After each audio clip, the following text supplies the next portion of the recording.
পাশ্চাত্যের দেশগুলোর মতো বর্তমানে ভারতেও ডিভোর্সের সংখ্যা বাড়ছে। এর পিছনে রয়েছে একাধিক কারণ।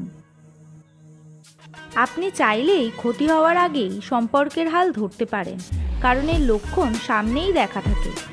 আসুন এবার ডিভোর্সের উপসর্গ জানা যাক।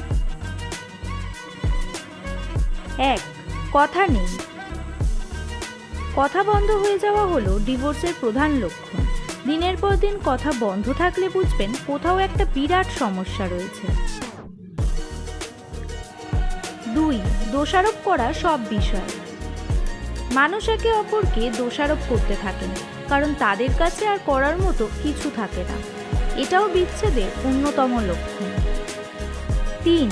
দায়িত্ব না নেওয়া। বিয়ে করেছে, এরপর তো দায়িত্ব বাড়বেই, তবে সেই কাজটা অনেক সময় মানুষ ঠিকমতো করে উঠতে পারেন না। 4. ঝগড়া লেগেই রয়েছে।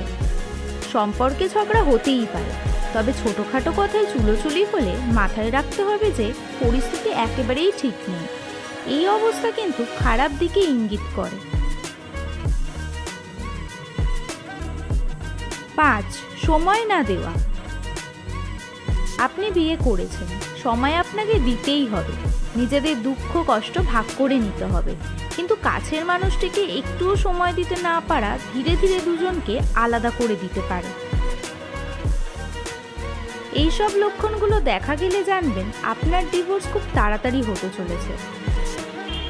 তাই নিজেদের সম্পর্ক নিয়ে সতর্ক হন। বিবাহ বিচ্ছেদের আগেই নিজেদের ব্যবস্থা নিন। বাঁচবে বিয়ে।